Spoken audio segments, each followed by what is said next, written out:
The universe, a place of countless tales, tales of which that can be stored by something that fits in the palm of your hand. Something like a phone, a tablet, a computer. One of those things doesn't fit in the palm of your hand unless you're talking about a Raspberry Pi, but we can move on from that. What I want to talk about is some web novels, some really, really good web novels. And I'm going to be talking about different web novels each video.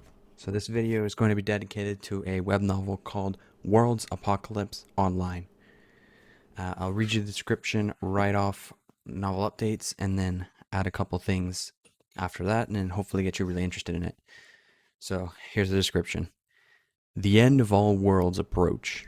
The Demon King Order harvests lives from all manners of living beings. Within this darkness full of despair, a single person escaped from the space-time, returned to before the world collapsed, determined to change the fate of the past. But as time passes, he gradually finds out that the apocalypse isn't quite as simple as he thinks. So, the he who the description is talking about is our main character, Gu Qingshan. Hopefully I'm pronouncing that right.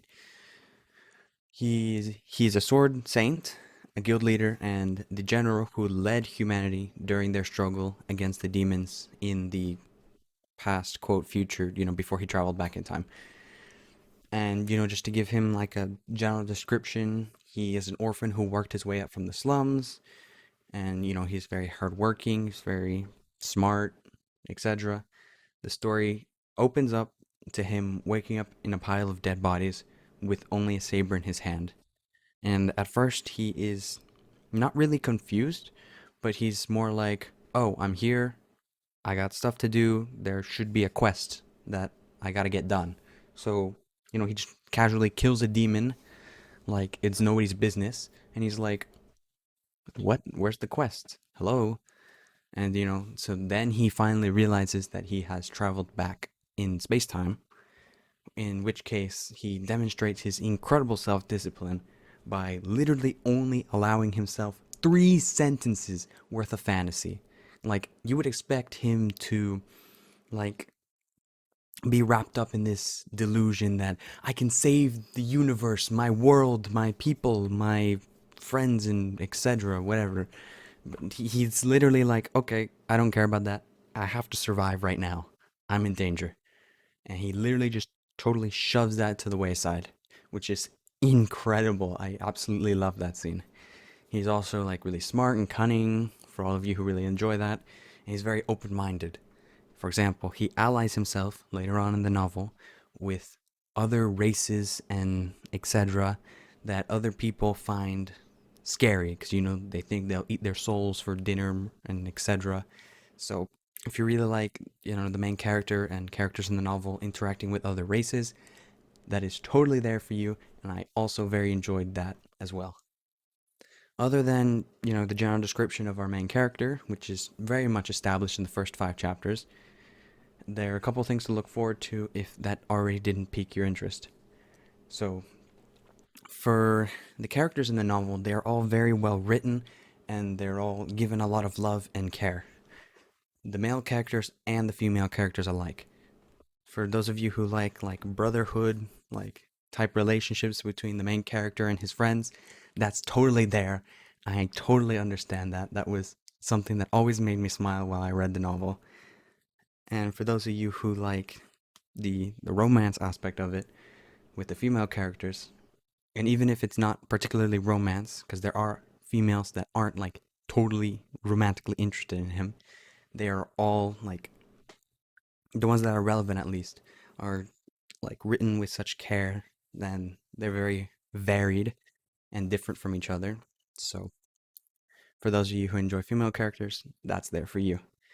Other than the characters, there's also a massive, massive, massive world that the novel takes place in, or universe to be exact. So for those of you who like imagining, where everything is, what's going on inside your head, really diving into the setting, that you're definitely gonna love that. That's amazing.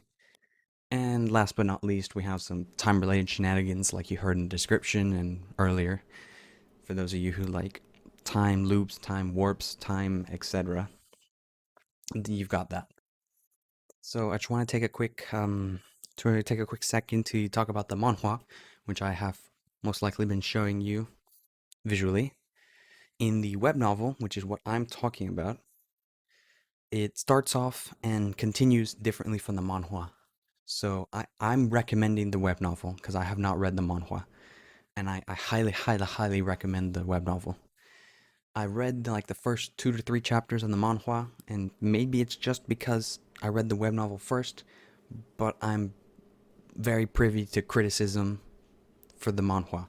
Pretty pictures are great. I love the drawings. They're really good. But the story has changed a bit from the web novel, and it kind of gives off a different atmosphere. For example, like Gu Qingshang isn't quite described in the manhwa like I described him now. So if you're okay reading a whole bunch of words and not looking at pretty pictures, I truly, truly recommend the web novel instead of the manhwa. Okay, so that's about it. Hopefully you're interested and you give it a try. I'll be putting the link to the novel in the description for both the manhwa and the web novel for whichever one you want to choose.